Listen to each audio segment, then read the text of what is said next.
Hello friend, आपने headphone को use करो वीडियो की सबटाइटल पर क्लिक करके वीडियो की मजा लो। दोस्तों, मेरी शादी होने के बाद मेरे ससुराल में मेरे जेठ जी ही थे जो मेरे से अच्छे से बातचीत करते थे। फिर कुछ महीने बाद ही मेरे जेठ जी रोज मुझे, दोस्तों मेरा नाम श्वेता है, हम 3 बहनें और 2 भाई थे।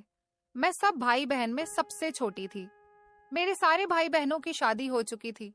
मेरी एक बहन की डिवोर्स हो चुकी थी क्योंकि उसका पति उसे बहुत ज्यादा मारता पीटता था। इसलिए अब वो ससुराल से मायके में ही रहने लगी थी। अब सिर्फ शादी से मैं ही बची हुई थी।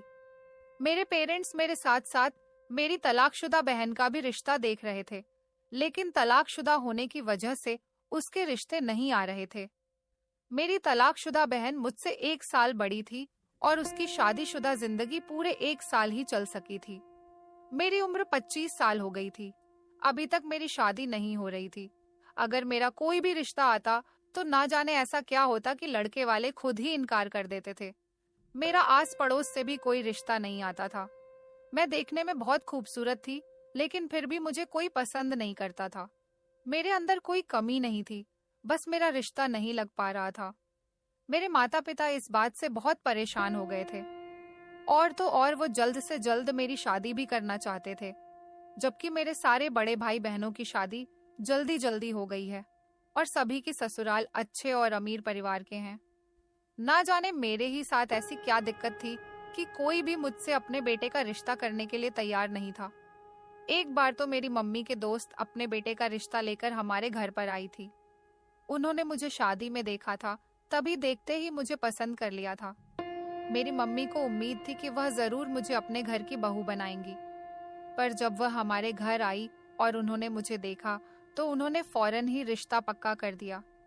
सारे मोहल्ले में यह बात फैल चुकी थी कि आज मेरे रिश्ते वाले आए हैं और मेरा रिश्ता फाइनल होने वाला है। 2 दिन ही गुजरे थे कि मेरी मम्मी के दोस्त का फोन आया और उन्होंने कहा कि हमें माफ करना, हम तुम्हारी बेटी को अपने घर की बहू नहीं बना सकते। यह कहकर उन्होंने रिश्ता खत्म कर दिया। मेरी फ्रेंड्स भी मुझसे सवाल करती थी कि तुम्हारी शादी ना होने की क्या वजह है। ये सब कुछ तो मुझे भी नहीं पता था। मैं अपने भाई बहन और अपने मम्मी पापा से इस बारे में सवाल करती तो वह मुझे कुछ नहीं बताते थे, क्योंकि मुझे बुरा लगता था कि कोई मुझसे रिश्ता नहीं करना चाहता है। मेरी तरह ही मेरी उस बहन का दुख भी था जो बेचारी शादी होने के बाद भी दोबारा तलाक लेकर मायके आ गई थी। मेरा खूबसूरत होने का भी कोई फायदा नहीं था। जब कोई मुझे अपने घर की बहू ही नहीं बनाना चाहता था तो फिर ऐसी भी खूबसूरती का क्या काम। मेरे माता पिता ने मोहल्ले भी बदल कर देख लिया था, फिर भी मेरे साथ यही सब कुछ लगा हुआ था। मेरी उम्र निकलती चली जा रही थी। वह तो अच्छा था कि मैं खूबसूरत थी, इस वजह से ज्यादा मेरी उम्र के बारे में पता नहीं चलता था। मेरी माँ भगवान से बहुत प्रार्थना करती थी कि उनकी एक ही तो बेटी रह गई है, अब उसकी भी शादी हो जाए और वह अपने ससुराल में सुखी रहे। मैं अपने माता पिता को अपनी तरफ से बहुत परेशान दिखती थी। पेरेंट्स को तो अपने बच्चों की फिक्र होती ही है। फिर एक दिन चमत्कार हो गया और मेरे लिए एक अच्छा सा रिश्ता आ गया। उन लोगों ने मुझे देखते ही रिश्ता फाइनल कर दिया और लगभग 1 महीने के बाद मेरी जल्दी जल्दी में शादी हो गई, क्योंकि मेरे पेरेंट्स इस रिश्ते को हाथ से नहीं जाने दे सकते थे। मेरी शादी नायडू के घर में हुई थी। अब मेरी तलाकशुदा वाली बहन ही शादी से रह गई थी और मेरे घर वाले उसके लिए भी अच्छा रिश्ता तलाश कर रहे थे, पर अभी तक उसके लिए कोई सही रिश्ता नहीं मिल सका था। मेरी बहन का नाम कनक था। मेरे माता पिता भी ज्यादा अमीर लोग नहीं थे। मेरे ससुराल में मेरी सास, जेठ और मेरे पति रहते थे। बाकी घर में कोई नहीं था। घर बहुत अच्छा बना हुआ था। मेरे पति का नाम मुकेश था और मेरे जेठ का नाम सुनील। दरअसल मेरे जेठ ने शादी नहीं की थी, वह भी नहीं थे और लोगों के बाल काटते थे। दोनों भाई एक ही दुकान पर लगे हुए थे। मेरे जेठ ने अपनी माँ से कहा था कि पहले मैं अपने छोटे भाई की शादी करना चाहता हूँ, उसके बाद मैं अपनी शादी कर लूंगा। शायद किस्मत में मेरे पति की ही शादी पहले लिखी हुई थी, इसलिए पहले मेरे पति की शादी हो गई। मुकेश देखने में बहुत अच्छे थे और अब उन्होंने मुझे शादी की रात देखा तो वह मुझे देखते ही कंफ्यूज हो गए थे। उन्हें अपनी आंखों पर विश्वास नहीं हो रहा था कि उनको इतनी खूबसूरत पत्नी भी मिल सकती है। मेरे पति के हाथ पैर घबराहट की वजह से फूल गए थे। मुझे लगा कि इतना नर्वस होना तो नॉर्मल सी बात है, पर मेरा पति तो बेहोश ही हो गया था। सारे रिश्तेदारों को कमरे के अंदर आना पड़ गया था। अच्छा खासा मजाक बन गया था, क्योंकि सारे मेहमान ही बहुत हंस रहे थे। पर मेरा जेठ काफी परेशान था। थोड़ी देर के बाद मेरे पति की हालत तो ठीक हो गई थी और वह ऐसे रिएक्ट कर रहे थे जैसे कोई बात ही नहीं हुई थी। फिर उसके बाद हम दोनों पति पत्नी ने प्यार भरी बातें की और फिर हम लोग सो गए। अगले दिन सारे मेहमान भी जा चुके थे और मेरी शादीशुदा जिंदगी की शुरुआत हो गई थी। शादी के अगले दिन मेरे पति के नंबर पर मेरी एक फ्रेंड की कॉल आ गई। उसने मुझे मुबारकबाद देने के लिए कॉल की थी। फिर अचानक बातों में मेरी फ्रेंड ने कहा कि तुम्हारे पति और जेठ नहीं है, तुम उन्हें हमारे घर पर भेज दो। मेरे पापा और दादाजी भी बाल कटवाना चाहते हैं। मैंने अपने पति से बात की तो उन्होंने कहा हम लोग तो बिजी रहते हैं क्योंकि हम अपनी दुकान पर काम करते हैं। मैंने अपने पति के जाने के बाद इस बारे में जेठ से बात की तो उन्होंने तो एक अजीब सी बात कही कि मैं किसी के घर नहीं जाता, जिसको जो भी काम है वह हमारी दुकान पर आ सकता है। मैंने कहा भला घर जाने में बुराई ही क्या है, आपको घर जाने में ज्यादा पैसे मिलेंगे, काम तो एक जैसा ही है, दुकान हो या किसी का घर। और फिर मेरी फ्रेंड को जब पता चला कि आप लोग नहीं हो, तब उसने बड़ी उम्मीद के साथ मुझे फोन करके कहा कि तुम अपने पति और जेठ को भेज दो। अब आप दोनों ना सही, पर दोनों में से कोई एक तो चले जाओ। मैं नहीं चाहती कि मेरी फ्रेंड के सामने मेरी बात खराब हो। मैंने कहा मेरी फ्रेंड काफी अमीर है, उसके घर चले जाओ, वहां से आपको अच्छे खासे पैसे मिल जाएंगे। पर मेरे जेठ ने साफ इनकार कर दिया। मैं अपने जेठ की जिद देखकर हैरान रह गई थी कि भला यह किस तरह की जिद थी। मैंने अपनी फ्रेंड से माफी मांग ली और कहा कि मेरे जेठ और पति दोनों ही बहुत ज्यादा बिजी हैं, इसलिए तुम्हारे घर पर नहीं आ सकते। बाद में मुझे पता चला कि मेरे जेठ किसी के भी घर जाकर काम नहीं करते।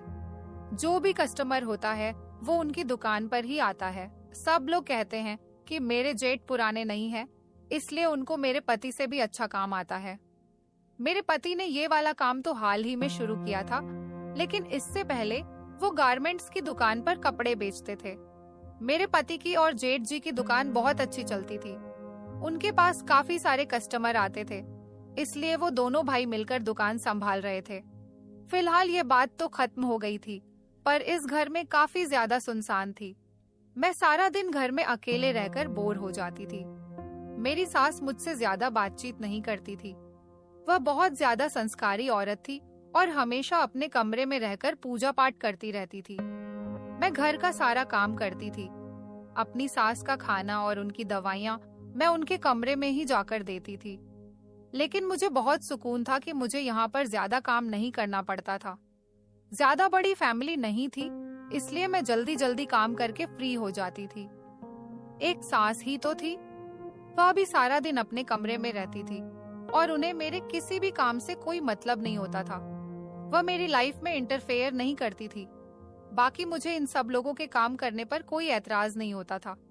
एक दिन हमारे घर पर पड़ोस की ही एक औरत घर आई थी। उन्होंने मुझे देखा तो वह बहुत खुश हुई थी। वह मेरी सास से मिलने के लिए आई थी, पर मेरी सास सो रही थी, इसलिए वह मेरे पास ही मुझसे बात करने के लिए बैठ गई। वह मुझे देखकर कहने लगी, बहू तुम इतनी खूबसूरत हो, तुम्हें तो बहुत अच्छा रिश्ता मिल सकता था, तो फिर तुम यहाँ क्यों आ गई? तुम्हारे माता पिता ने कुछ सोच समझकर तुम्हारी शादी नहीं की क्या? खूबसूरत लड़कियों के रिश्ते तो बड़ी आसानी से और अपने लोगों के यहाँ ही लग जाते हैं। मैंने कहा कि यह सब तो भगवान की मर्जी की बात है। उसने जिसके साथ जोड़ी बनाई होगी, शादी तो उसी के साथ होनी है ना। थोड़ी देर के बाद मेरी सास जाग गई तो वह उनके कमरे में ही बातें करने के लिए चली गई थी। उनका चाय नाश्ता मैं करा चुकी थी। उस पड़ोसन के जाने के बाद मेरी सास ने मुझसे कहा कि ऐसे लोगों से बचकर रहना, यह इधर की बात उधर करने में बहुत माहिर है। मैंने भी अपनी सास से कहा कि ठीक है। रात को मेरा पति घर आ चुका था। उन्हें खाना दिया तो उन्होंने मुझसे खाना खाते खाते एक दो बातें की। उसके बाद कमरे में सोने के लिए चले गए थे। मेरे पति के साथ जब से वह बेहोश होने वाला हुआ था, वह मेरे करीब नहीं आ रहे थे। बस दूर दूर से ही मुझसे बात करते थे। उन्हें डर था कि वह कहीं फिर से बेहोश ना हो जाए। मैंने उस दिन के बाद से इस टॉपिक पर कोई बात नहीं की थी, पर इस घर में मेरे लिए टाइम गुजारना बहुत मुश्किल हो रहा था।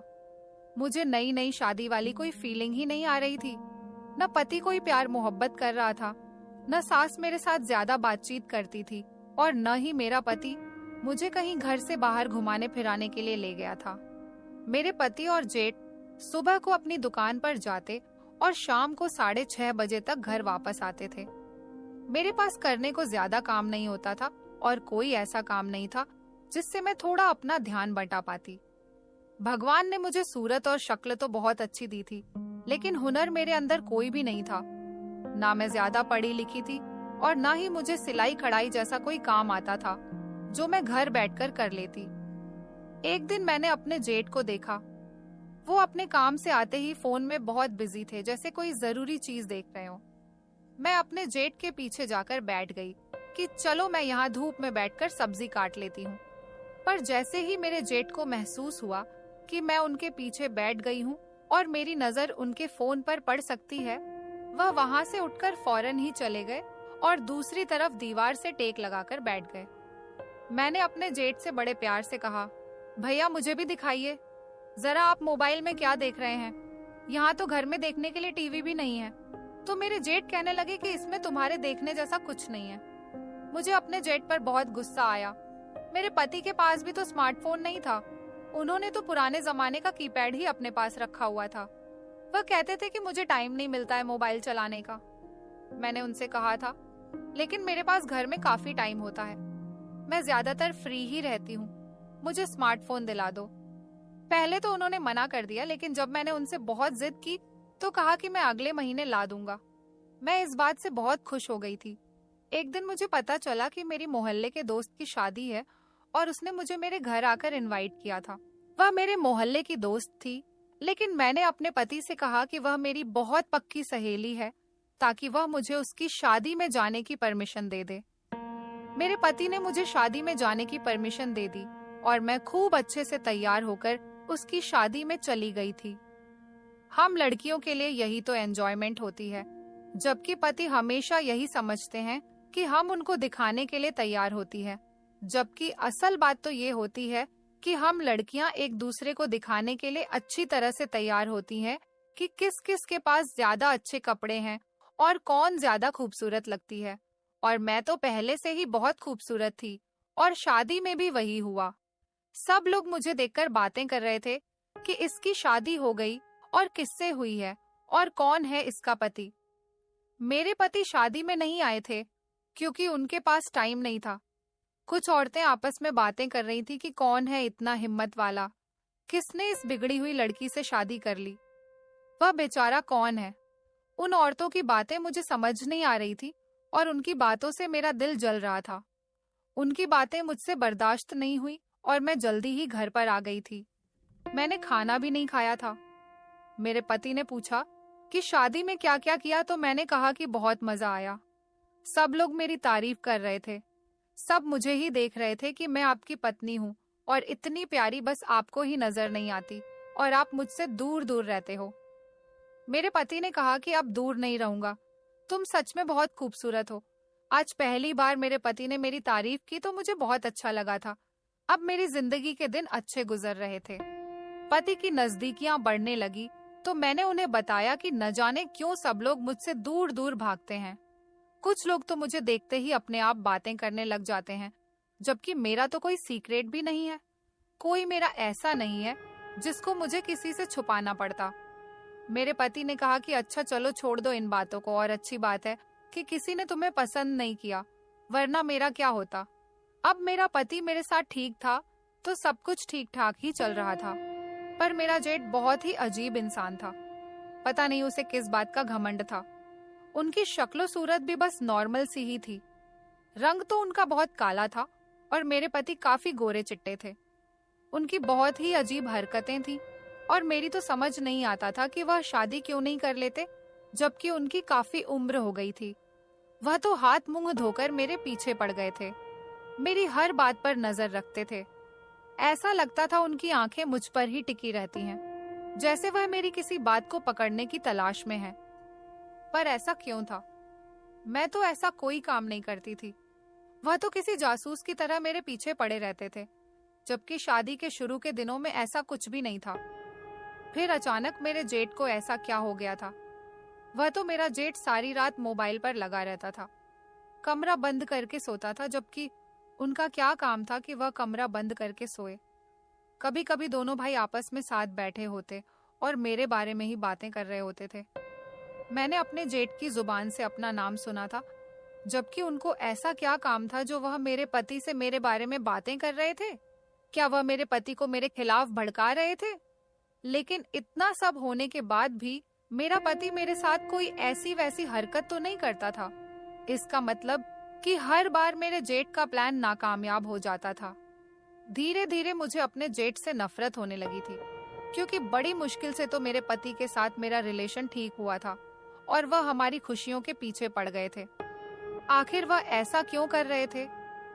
एक दिन तो बहुत ही अजीब हुआ था, और वह यह कि आधी रात को जब मेरी अचानक से आंख खुली तो मेरे पति बिस्तर पर मौजूद नहीं थे। मुझे बहुत ज्यादा प्यास लग रही थी और मैं पानी पीना चाहती थी, लेकिन कमरे में पानी नहीं था और मेरा पति भी कमरे में मौजूद नहीं था। मैंने बाथरूम में देखा तो बाथरूम का दरवाजा भी खुला हुआ था, मतलब कि मेरा पति वहां पर भी मौजूद नहीं था। मैंने बाहर जाने के लिए दरवाजा खोलने की कोशिश की तो मैं दंग रह गई थी कि दरवाजा नहीं खुल रहा था। बाहर से किसी ने दरवाजे को बंद कर दिया था। मैं हैरान रह गई थी कि यह क्या, किसी ने आधी रात को मुझे कमरे में बंद कर दिया। मैंने बुरी तरह से चिल्लाना शुरू कर दिया और दरवाजे को भी दोनों हाथों से पीटना शुरू कर दिया, धक्के देना शुरू कर दिया और जोर जोर से चीखने लगी कि दरवाजा खोलो, दरवाजा खोलो। थोड़ी देर के बाद मेरे पति ने ही दरवाजा खोल दिया था। मैंने देखा कि मेरे पति और जेठ दोनों ही कमरे के बाहर आंगन में बैठे हुए थे और शायद मेरा पति उसी के साथ बैठकर कोई बातचीत कर रहा था। लेकिन मुझे कमरे के अंदर बंद करने की क्या जरूरत थी? मैंने कहा कि यह सब कुछ क्या हो रहा है? बाहर से दरवाजा किसने बंद किया था? मेरे पति ने कहा कि वह मुझे आदत पड़ी हुई है कमरे से बाहर निकलते ही दरवाजा बंद करने की, इसलिए मैंने गलती से कमरे के दरवाजे को कुंडी लगा दी। चलो, मुझसे गलती हो गई। मैंने कहा, आपने कमरे का दरवाजा अंदर से बंद तो कर दिया, लेकिन आप इस टाइम पर बाहर क्या कर रहे हो? क्या बात है, कोई परेशानी है क्या? तो उन्होंने कहा कि नहीं, कोई परेशानी नहीं है। मैं भैया के साथ थोड़ी देर बैठ गया था, लेकिन दोनों की शक्ल से लग रहा था कि मेरे पति मुझसे झूठ बोल रहे हैं और ऐसा लगता था कि ये दोनों मेरे बारे में ही बातें कर रहे थे। तभी तो इन्होंने मुझे कमरे के अंदर बंद करके बाहर से दरवाजे की कुंडी भी लगा ली थी, ताकि मैं उन दोनों की बातें ना सुन लो। मेरे पति ने कहा कि तुम जाओ, मैं आता हूँ। मैंने कहा कि मुझे प्यास लगी है। उन्होंने कहा ठीक है, मैं तुम्हारे लिए पानी लेकर आता हूँ। वह जब पानी कमरे के अंदर लेकर आए, मैंने पानी पी लिया और कहा कि ये आप क्या कर रहे हो, मुझे बताते क्यों नहीं हो? आधी रात को आखिर ऐसी कौन सी बातें हो रही थी? तो वह कहने लगे कि तुम्हें पता तो है ना कि हम दोनों मिलकर घर चलाते हैं, तो बस घर खर्च की ही बातें कर रहे थे। ऊपर से माँ का भी ख्याल रखना होता है। बस यही सब बातें कर रहे थे और कुछ नहीं। मैंने कहा 11 बजे तक तो आप मेरे साथ सो गए थे। आधी रात को उठकर आपको यह बात कैसे याद आ गई कि आपको बातें करनी है? यह बात भला सुबह भी तो हो सकती थी ना। और मुझे कमरे के अंदर बंद क्यों किया आपने? ऐसे कोई अपनी पत्नी को कमरे के अंदर बंद नहीं करता। आपने जानबूझकर मुझे बंद किया।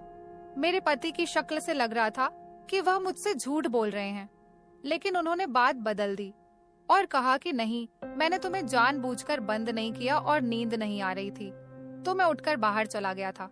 देखा तो भैया भी जाग रहे थे। बस हम दोनों बातें करने बैठ गए। यह तो कुछ गलत नहीं हुआ। तुम तो बात के पीछे ही पड़ जाती हो। चलो सो जाओ। अब मैं हैरान थी कि एक तो मेरे पति गलती कर रहे थे और ऊपर से गुस्सा भी मुझ पर ही हो रहे थे। फिलहाल मैं भी सो गई थी, लेकिन इसके बाद मुझे ठीक से नींद नहीं आई थी। सुबह तक मैं सोचती रही कि यह लोग आपस में क्या बातें कर रहे थे। अब मैं नोटिस कर रही थी कि अक्सर मेरे पति और जेठ आपस में कोई ना कोई बातचीत कर रहे होते थे और मुझे लगता था कि बात मेरे बारे में ही हो रही है। एक बार मैं अपनी एक फ्रेंड से बात कर रही थी। वह मेरे घर आई थी।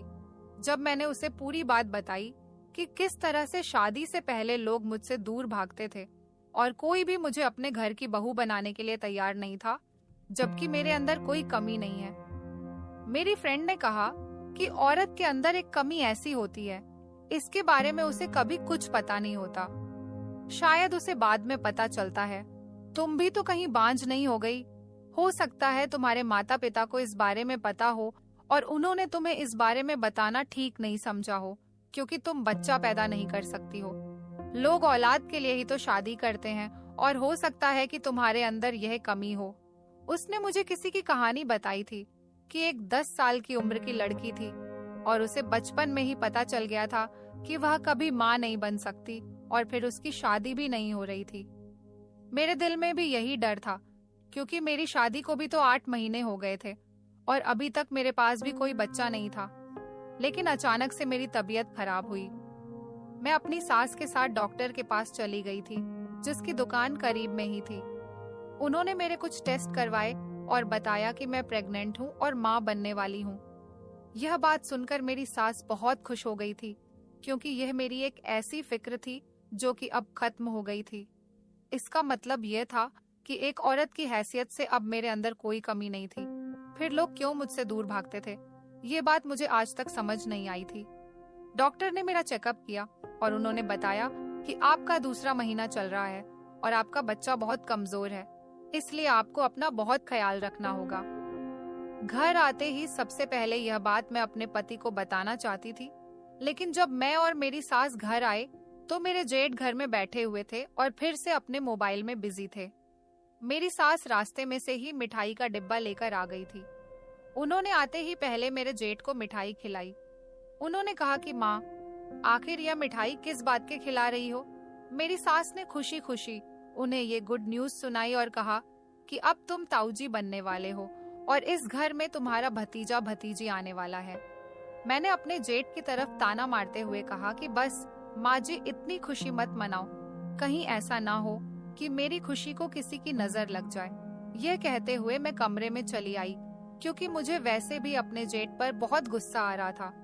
पति को मैंने अपने जेठ से कॉल करवा के बहाना करके घर बुला लिया था कि घर में खाने को कुछ नहीं है, खाने का सामान लेकर आ जाओ। जब वह सामान लेकर आए तो मैंने उन्हें ये खबर सुनाई।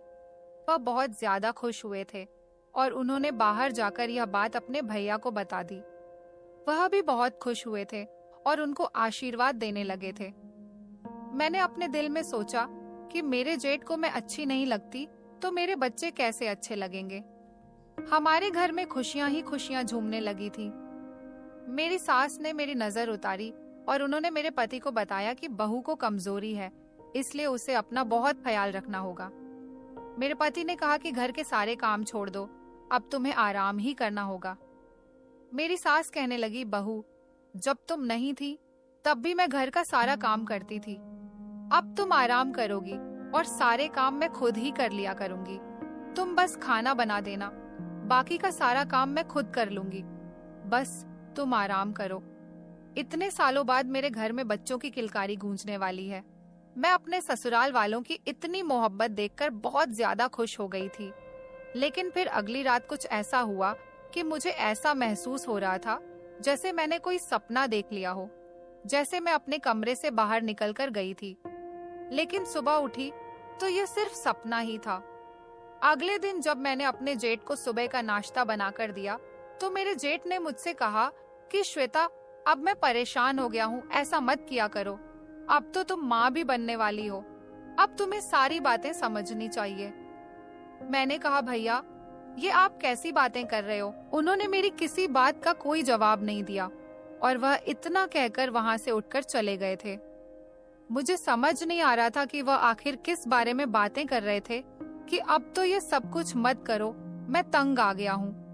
मैं ऐसा क्या कर रही थी और उसका नुकसान मेरे जेठ को हो रहा था, जिससे वह तंग आ गए थे। मैंने यह बात अपने पति को बताई कि आखिर भैया का इस बात से क्या मतलब है और वह मुझे ऐसी बातें क्यों कहकर गए। लेकिन मैं क्या करती, मुझे कुछ समझ नहीं आ रहा था।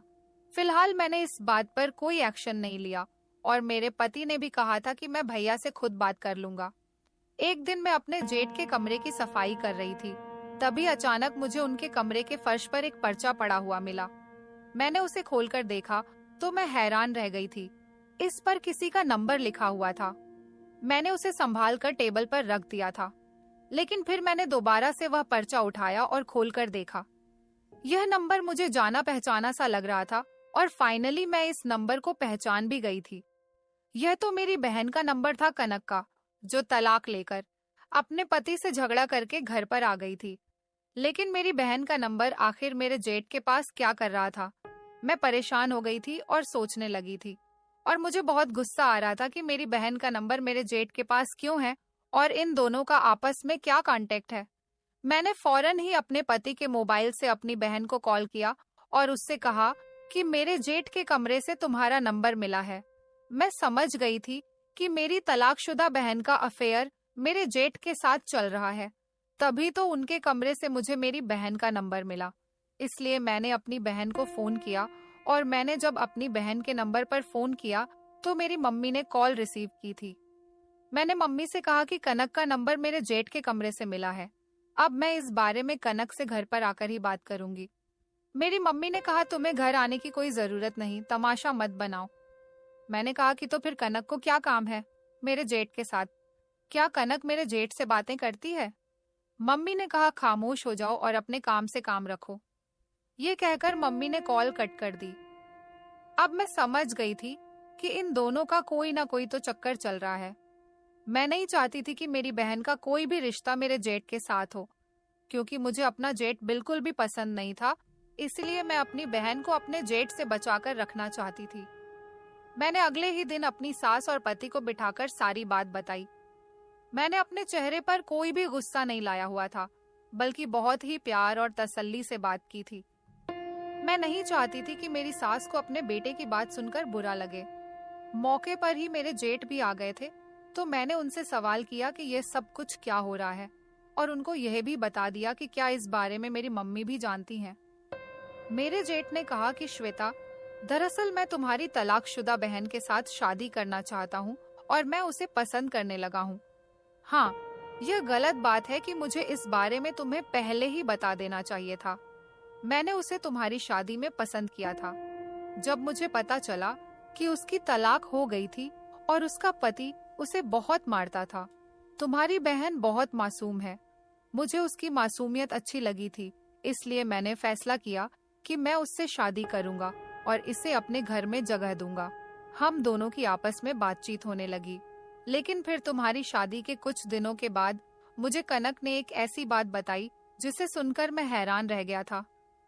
मैंने बड़ी हैरानी से अपने जेठ की तरफ देखते हुए कहा कि कौन सी बात है, मेरी ऐसी कोई बात नहीं है जिससे आपको हैरान होना पड़े। मैंने अपने पति और सास की तरफ देखकर कहा, मेरी ऐसी कोई बात नहीं है। मैं उन लड़कियों में से नहीं हूँ जिनका कोई मैटर हो। मेरा कोई बॉयफ्रेंड भी नहीं था। मेरी तो कभी किसी लड़के के साथ फ्रेंडशिप भी नहीं हुई। मैंने अपने जेठ की तरफ रिक्वेस्ट करते हुए कहा कि बताइए कि मेरी बहन ने आपको क्या बताया है जिसकी वजह से आप हैरान हो गए हो, और मुझे पता है कि आप मेरी बहन के कहने की वजह से ही मुझ पर अपनी नजर रखने लगे थे।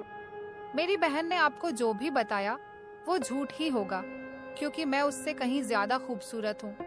वह मुझसे पूरे 1 साल बड़ी है और मुझसे शादी से पहले बहुत झगड़ती थी, इसलिए उसने मुझसे बदला लेने के लिए ही आपको मेरे खिलाफ भड़काया होगा। मेरे जेठ ने कहा कि उसने मुझे जो भी बताया है वह सब कुछ सच है, क्योंकि मैंने तुम्हारे माता पिता से भी बात की थी। उन्होंने भी कहा था कि यह बात सच है, लेकिन उन्होंने हमें शादी से पहले इसके बारे में कुछ नहीं बताया था।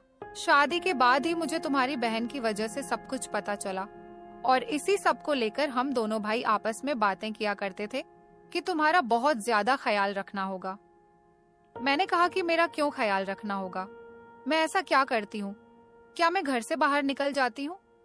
मैं तो यही समझ रही थी कि यह लोग मुझे कैरेक्टरलेस कह रहे हैं। फिर मेरे जेठ ने कहा कि तुम्हारा ख्याल रखने से मतलब है कि तुम्हें बंद करके रखना होगा। फिर उन्होंने मुझे असल बात बताई, तो मैं सुनकर हैरान रह गई थी, क्योंकि यह रात जानने के बाद मेरी जिंदगी की सारी उलझनें मुझसे दूर चली गई थी। क्योंकि रात जानने के बाद मुझे मेरे सारे सवालों का जवाब मिल गया था। दरअसल मुझे नींद में चलने की बीमारी थी, और नींद में चलकर ही मैं हमेशा किसी दूसरे इंसान के कमरे में जाकर सो जाती थी या फिर घर से बाहर निकल जाती थी। ये बात मेरे सारे रिश्तेदार और मोहल्ले वाले जानते थे। मुझे इस बारे में कभी कुछ नहीं पता था, क्योंकि मेरे माता पिता नहीं चाहते थे कि अपनी इस बीमारी को सुनकर मैं अपना दिल छोटा करूं और अपनी इस बीमारी की वजह से मैं कहीं डिप्रेशन का शिकार ना हो जाऊं। इसलिए उन्होंने मुझे यह बात नहीं बताई थी। फिर जब शादी के बाद मेरी बहन और मेरे जेठ की आपस में फोन पर बातें होने लगी, तो उसने बातों ही बातों में मेरे जेठ को यह बात बता दी थी। मेरे जेठ को मेरी बहन पसंद आ गई थी। उन्होंने मेरी शादी में ही उसको पसंद कर लिया था और मेरी बहन भी मेरे जेठ के साथ शादी करने के लिए तैयार थी। मेरे जेठ ने इस बारे में मेरे माता पिता से बात कर ली थी और कहा था कि वह उनकी तलाकशुदा बेटी से शादी करना चाहते हैं और जल्द ही वह इस बारे में अपने घर पर मुझे और अपनी माँ को भी बता देंगे। मेरे माता पिता को इस रिश्ते से कोई एतराज नहीं था, क्योंकि मैं भी अपनी ससुराल में अच्छी रह रही थी। एक ना एक दिन तो मेरे ससुराल वालों को यह बात पता चल जानी ही थी। मेरे माता पिता ने यह बात मेरे ससुराल वालों को शादी से पहले इसलिए नहीं बताई थी कि जिन लोगों को यह बात पता होती थी वो लोग मुझसे शादी नहीं करते थे। बड़ी मुश्किल से तो यहाँ पर मेरा रिश्ता लगा था। एक दिन मेरे जेठ को जब एहसास हुआ कि मैं नींद में चलकर उनके कमरे में जाकर सो गई, तो वह बहुत ज्यादा हैरान रह गए थे और उन्होंने यह बात मेरे पति से की थी। और फिर इस तरह से मेरे पति को भी पता चल गया था और मुझे कभी इस बारे में पता नहीं चला, क्योंकि मेरी नींद बहुत पक्की थी। मेरे पति ने मेरे घर वालों से बात की तो उन्होंने कहा कि यह बात सच है और उनकी बेटी को नींद में चलने की बीमारी है, लेकिन हमने आपको इसलिए नहीं बताया था क्योंकि उनकी बेटी का कहीं भी रिश्ता नहीं लग पा रहा था। जब मैं 16 साल की थी तो एक दिन मैं नींद में अपने चाचा के बेटे के कमरे में जाकर सो गई थी। मेरी चाची तो वैसे भी बहुत बुरी औरत थी। उन्होंने इस बात का गलत मतलब निकालकर सारे मोहल्ले में इस बात को आग की तरह फैला दिया था और सब लोगों को यही भरोसा दिलाया था कि मैं गलत लड़की हूँ और जबरदस्ती लड़कों के कमरे में जाकर सो जाती हूँ। और उनको लगता था कि मैं एक्टिंग करती हूँ, मुझे कोई बीमारी नहीं है, मैं कैरेक्टरलेस लड़की हूँ और जानबूझकर मैं किसी के भी साथ सो जाती हूँ। यह बात मेरे घर वालों ने मुझसे छुपाए रखी थी। फिर एक दिन मेरे पति को पता चल गया, इसलिए वह दोनों भाई आपस में बातें करते रहते थे कि मेरे साथ क्या किया जाए। यहाँ ससुराल में किसी को यह बात पता न चले, इसलिए वो दोनों मेरा ख्याल रखना चाह रहे थे और अब मैं माँ बनने वाली थी। तब से वो दोनों मेरा और भी ज्यादा ख्याल रखने लगे थे। तभी मेरे जेठ ने कहा था कि अब तुम ऐसी हरकतें मत किया करो, मैं तुमसे तंग आ गया हूँ। इसका मतलब यही था कि मैं नींद में चलकर उनके कमरे में चली जाती थी, लेकिन मुझे बिल्कुल भी ऐसा कुछ याद नहीं था कि मैं कब और किस तरह से अपने जेठ के कमरे में जाती हूँ। मेरे पति ने मुझे वीडियो भी दिखाई कि तुम किस तरह से चलकर जाती हो। मैं वीडियो देखकर हैरान रह गई थी और मैंने अपने पति, सास और जेठ से कहा कि मुझे यह बीमारी है। इस बारे में तो मुझे कुछ नहीं पता था, लेकिन मैंने आप लोगों को जितना भी तंग किया उसके लिए आप मुझे माफ कर दो। मेरी सास और जेठ ने कहा कि इसमें तुम्हारी कोई गलती नहीं। मैंने अपने पति से कहा था कि क्या इस बीमारी की वजह से कल को मुझे कोई नुकसान पहुंच जाए या मैं लाचार हो जाऊं, मुझे कोई और बीमारी हो जाए तो क्या तुम मुझे अकेला छोड़ दोगे? मेरे पति ने कहा कि यह तुम्हारी गलतफहमी है, मैं तुम्हें बहुत प्यार करता हूँ, मैं भला तुम्हें कैसे छोड़ सकता हूँ। मुझे तुम पर पूरा भरोसा है, इसलिए तो मैं तुम्हारा ख्याल रखता हूँ। यह तुम्हारे अच्छे होने की पहचान है कि तुमने इतने अच्छे तरीके से मेरे घर की गृहस्थी को संभाल कर रखा है। ऐसा ना हो कि किसी दिन नींद में तुम घर से बाहर निकल जाओ और तुम्हारे साथ कुछ गलत हो जाए। इसलिए मैं और भैया तुम्हारे लिए परेशान रहते थे। और तुम्हें पता है, जब मुझे पता चला कि तुम्हें ये प्रॉब्लम है तो थोड़ी देर के लिए मैं भी परेशान हो गया था, लेकिन फिर भैया ने मुझे तसल्ली दी और उन्होंने कहा कि श्वेता बीमार है, वह अपनी मर्जी से ऐसा कुछ नहीं करती। उन्होंने मुझे बहुत समझाया और उस दिन के बाद से ही मैंने फैसला कर लिया था कि मैं तुम्हें यह बात पता चलने नहीं दूंगा। अगर तुम्हें यह बात पता चली तो तुम्हें बहुत दुख पहुंचेगा। मैंने अपने जेठ से माफी मांगी और कहा कि मुझे माफ कर दीजिए, मैं आपके बारे में बहुत बुरा सोचने लगी थी और मैं कनक से भी माफी मांग लूंगी, क्योंकि मैं सोचती थी कि कहीं उसने आपको मेरे खिलाफ भड़का तो नहीं दिया। लेकिन आप लोगों ने तो मेरा घर बचाया है। मैंने अपने पति से कहा कि अब मैं नींद में चलूं तो आप मुझे फौरन जगा देना, ताकि मुझे पता चल जाए और इसका कोई इलाज हो सके, और मैं भी इसका इलाज करवाना चाहती हूँ। इसलिए अगले दिन ही मेरा पति मुझे डॉक्टर के पास लेकर गया। डॉक्टर ने कहा कि आपकी यह बीमारी जल्दी ही ठीक हो जाएगी। अक्सर ऐसा होता है कि नींद में चलने वाले इंसान को अपना कोई होश ही नहीं रहता, जबकि मेरी यह बीमारी तो काफी सालों पुरानी थी। पर भगवान की कृपा से मेरी यह बीमारी बहुत जल्दी खत्म हो गई, क्योंकि मेरे ससुराल वालों ने मेरा बहुत ख्याल रखा था। मेरी सास बहुत अच्छी औरत थी और मेरे जेठ ने भी मेरा बहुत ख्याल रखा था। अब वक्त था तो सिर्फ मेरे बच्चा पैदा होने का। किसी तरह से 9 महीने पूरे हो गए थे और मैंने एक नन्ही सी परी को जन्म दिया था, जिसे देखकर मेरे घर वाले बहुत खुश हुए थे। मेरी सास तो फूली नहीं समा रही थी, क्योंकि भगवान ने उन्हें कोई बेटी नहीं दी थी। मेरे पति ने कहा था कि इस दौरान मैंने हर रात तुम्हारा बहुत ख्याल रखा है, लेकिन भगवान की कृपा से तुम एक रात भी नींद में नहीं चली हो। धीरे धीरे तुम्हारी यह बीमारी बिल्कुल खत्म हो गई।